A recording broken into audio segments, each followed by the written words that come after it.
Bonjour les amis du Padre Pio. Bienvenue de retour à Marchons avec Padre Pio. Mon nom est Luc Lasselle. Et vous savez que souvent le Padre Pio a chassé les mécréants de son confessionnal. Voici l'histoire d'un monsieur qui était curieux du Padre Pio. Il n'était pas vraiment catholique, mais le Padre Pio ne l'a pas chassé véritablement. Et à la fin, il s'est converti. Monsieur Jean Gouillard va nous raconter cette histoire. N'oubliez pas de partager cette vidéo avec vos amis et votre famille. Et j'espère vous revoir bientôt. Chers amis, fidèles du Padre Pio, bonjour, mon nom est Jean Goyard et vous assistez au programme Marchons avec Padre Pio. Chers amis, fidèles du Padre Pio, bonjour. Je vous rappelle qu'en clôture, je vous laisserai une prière pour éviter le péché. Elle est extraite des plus belles prières de saint Alphonse de Liguori. Cela vous permet dès maintenant de penser à vos intentions pour la messe du vendredi qui sera célébrée pour vous et ceux qui vous sont chers. Vous gardez secrètes vos intentions, vous savez qu'il n'est pas indispensable qu'elles soient écrites, puisque c'est entendu avec le prêtre célébrant, il offre sa messe pour globalement pour toutes les intentions de nos proches amis. Aujourd'hui, pas le temps de bavasser avec vous. Et c'est l'histoire d'un spiritiste, ou d'un spirit, comme on voudra. Mais ne craignez rien, c'est une histoire du Padre Pio, rien de mauvais ne vous sera raconté. Avant tout, laissez-moi vous dire ceci. Vous qui visitez cette chaîne pour la première fois, vous êtes cordialement invité à vous abonner et à actionner la clochette à côté du bouton d'inscription, ici en bas dans la description. C'est gratuit, mais d'un côté, vous serez tenu au courant des fioretti du Padre Pio, commenté ici, et de l'autre, c'est notre cadeau de bienvenue pour vous. Vous entrez instantanément dans les intentions de la messe du vendredi suivant votre abonnement, et vous bénéficiez ainsi des mérites infinis d'une messe célébrée pour vous et les vôtres. Et puis, vous qui êtes déjà un fidèle de cette chaîne, vous savez que notre objectif est de diffuser au maximum la dévotion envers le Padre Pio. Pourquoi ? Parce que c'est un saint extraordinaire qui nous est donné comme modèle par l'Église, que sa vie foisonnante d'anecdotes et de miracles est racontée ici moyennant des fioretti, amusants parfois, cocasses souvent, édifiants toujours. Le Padre Pio est aussi le grand modèle du prêtre d'aujourd'hui qui se consacre à sa messe, à la confession et à la prière du chapelet. C'est pourquoi veuillez m'aider à diffuser la dévotion avec le Padre Pio. Si chacun partage cette vidéo ou n'importe quelle autre de la chaîne à 3 ou 5 relations, d'ici peu nous aurons au moins doublé le nombre des amis du Padre Pio. Je vous rappelle que pour au moins un partage dans la semaine, vous entrez instantanément dans les intentions de la messe du vendredi midi et chaque personne qui reçoit la vidéo y entre aussi. C'est gratuit, mais les grâces seront importantes pour tous. Alors un spiritiste arrive à San Giovanni Rotondo un jour et il veut parler avec le Padre Pio. Mais vous vous en doutez, pas pour se confesser.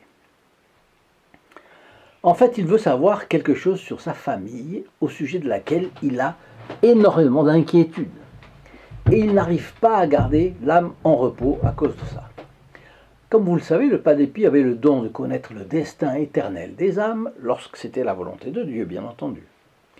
Et il pense pouvoir profiter du don de clairvoyance du Padre Pio pour savoir.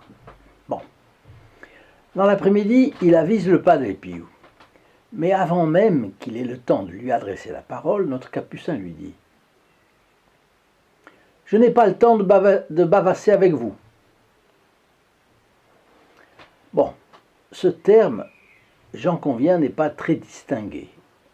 C'est ma traduction d'une traduction dont le texte original était en allemand, langue que je n'ai pas le bonheur de connaître. Voilà pourquoi c'était compliqué. Bavasser, c'est au contraire un terme d'origine méridionale, en France, qui signifie parler à tort et à travers, ou parler pour ne rien dire. Mais ce terme ne trahit pas le Padre Pio, qui avait la réputation d'être bourru et de parler selon son origine paysanne. Il aurait fort bien pu prononcer ce terme-là. Donc, je n'ai pas le temps de bavasser avec vous. Si vous voulez vous confesser, venez à la sacristie. Notre protagoniste entre en pleine confusion, parce que il s'est figuré qu'il allait disposer du Padre Pio comme il l'entendait. D'autre part, il n'a aucune envie de se confesser. Mais il veut aussi parler avec notre bon capucin, coûte que coûte. Donc, bon an, mal an, il va à la sacristie. Comment le Padre Pio a-t-il obtenu de le confesser? Je n'en sais rien. Alors, que s'est-il passé entre le Padre Pio et le spiritiste? Alors, une chose que je voudrais vous montrer, voilà, ici, c'est pour que vous compreniez bien. Voilà deux photographies du Padre Pio, n'est-ce pas? Je ne sais pas si vous les arrivez à les voir assez clairement. Voilà deux photographies du Padre Pio que vous connaissez. Celle-ci a été présidée à sa béatification. Celle-là est beaucoup moins connue, mais vous voyez, toutes les deux sont fort intéressantes. Alors, chacun voit que le Padre Pio n'était pas du genre à se laisser faire. Évidemment. Donc, il avait du caractère, il imposait, et le spirit a été obligé de se plier. On saisit tout de suite, quand on voit le regard du Padre Pio, on saisit tout de suite quelqu'un qui est bon, mais qui ne s'en laisse pas compter. Il faut dire que c'est un regard qui a vu notre Seigneur Jésus-Christ, Notre-Dame, son ange gardien. Avoir ce regard dans sa maison est une bénédiction. Vous comprenez pourquoi nous voulons la placer dans tous les foyers susceptibles de l'installer chez eux. Il est le vecteur de je ne sais combien de grâces. Nous en avons des témoignages innombrables. Les personnes mettent cela, et puis quelqu'un passe à la maison et dit mais qui c'est cet homme-là? Et ça commence. Alors Padre Pio a multiplié les miracles de son vivant et a dit qu'il ferait plus de bruit mort que vivant. Alors, il viendra nous aider. Il est le saint que la Providence place à nos côtés pour nous guider dans les temps qui viennent, temps difficiles, vous vous en doutez. Si vous n'avez pas encore eu cette photographie, eh bien, je vous offre de la recevoir gratuitement. Vous voyez, il y en a deux. Bien. Mais, il vous suffit pour cela de téléphoner à notre secrétariat au 08 05 36 08 47 pendant la semaine, de 8h30 à 12h30 et de 14h30 à 18h30, et le samedi de 9h à midi, pour le prix d'un appel local pour la France et les dom-toms. Mais soyez gentils, ne la demandez pas si vous l'avez déjà. Pourquoi? Parce que cela coûte cher. Nous ne pouvons pas multiplier ce genre de cadeaux à l'infini. Nous avons des personnes, le groupe des protégés du Padre Pio, qui nous a offert ce qu'il fallait pour les imprimer et les envoyer.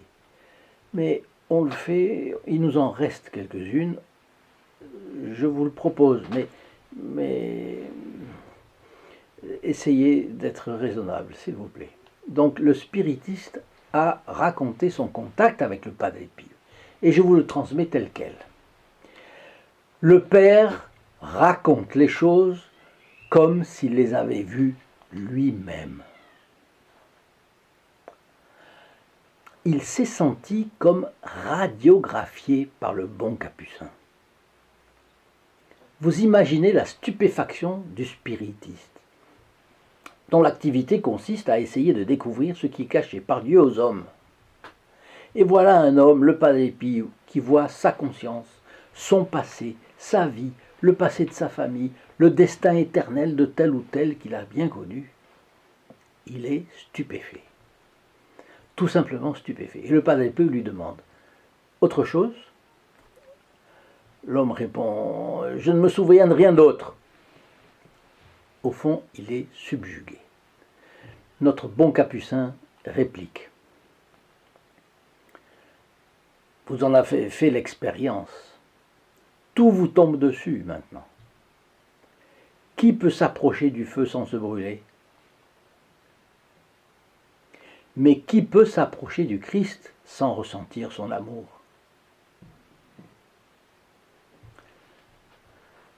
L'homme spiritiste vient d'assister à un véritable miracle. Le Père connaît tout de lui. Il lit en lui comme dans un livre. On dirait Dieu qui voit et qui parle. Mais l'histoire est loin de s'arrêter là. Vous savez, je vous l'ai dit souvent, avec le Padre Pio, on n'est jamais à l'abri des surprises. Et oui, quand la manifestation de la grâce s'éloigne dans le temps, et que le démon attaque de nouveau quelqu'un qui a eu une grâce comme celle-là, on peut ne plus ressentir aussi vivement l'effet de la grâce. Et le spiritiste ne va peut-être croire qu'à demi. Peut-être ne va-t-il pas tirer les ultimes conséquences de cette expérience avec le Padre Pio, donc ne pas déraciner son attachement à toutes les superstitions du spiritisme. Vous savez qu'il y a des conversions qui ne durent pas, des demi-conversions, des gens qui jouent avec le feu encore après. Alors pour obtenir sa conversion complète, Dieu dans son infinie bonté, va lui accorder une autre grâce que personne n'aurait pu imaginer, pas même vous, fidèles amis du Padre Pio. Le pénitent voit en effet à ce même moment notre Seigneur Jésus-Christ se substituer devant lui au Padre Pio. Jésus en habit de Nazaréen, blanc comme la neige, les cheveux divisés au milieu, comme c'était à l'époque, vous savez, on avait comme ça, étincelant d'une façon merveilleuse. Vous imaginez sans peine sa stupéfaction. L'homme reste sans voix. Et puis la vision s'estompe lentement. Les choses avec le bon Dieu ne sont pas brutales. Et le Padre Pio lui dit « Va en paix et ne pêche plus ». Alors, c'est fort. Vous remarquez qu'il dit la même phrase que Jésus à la femme adultère, n'est-ce pas? Les pharisiens qui voulaient que notre Seigneur Jésus-Christ ou bien se mettre en contradiction avec la loi de Moïse ou bien disent il faut la lapider. Ce qui souligne encore plus la réalité de la vision. Le spiritiste a vu notre Seigneur Jésus-Christ et au moment où finit la vision, le Padre Pio s'adresse à lui dans les mêmes termes utilisés il y a 2000 ans par Jésus. Alors ce n'est pas un hasard évidemment, il y a eu une volonté explicite de Dieu, c'est absolument flagrant. D'ailleurs, parlant de volonté explicite de Dieu, je considère qu'il y a eu aussi une volonté et une aide spéciale du bon Dieu pour que notre chaîne se répande comme elle se répand. En particulier avec son groupe des protégés du Padre Pio. Si vous n'y êtes pas allé, je vous y donne rendez-vous. Ici en bas dans la description, c'est sur notre site st-padre-pio.fr et je vous demande une prière pour ses membres. Parce que c'est grâce à eux que vous avez pu recevoir gratuitement la photo du Padre Pio, si vous l'avez reçue. Et oui, si quelqu'un bénéficie de quelque chose, c'est qu'il y a quelqu'un qui s'en est occupé, évidemment, n'est-ce pas? Il fallait bien que quelqu'un vous l'offre. Et ce sont les membres du groupe des protégés du Padre Pio. De mon côté, j'ai demandé à notre ami prêtre qui célèbre la messe pour nous, le vendredi à midi, qu'elle soit dite en priorité pour eux, c'était bien normal. Donc la messe du vendredi leur est dédiée en priorité, elle est dite à leur intention chaque vendredi, tout au long de l'année. Donc si vous partagez cette vidéo, c'est une fois le vendredi qui suit votre partage, mais là, pour eux, c'est tout au long de l'année. Mais de votre côté, vous pouvez aussi les remercier en récitant un « Je vous salue Marie » pour eux.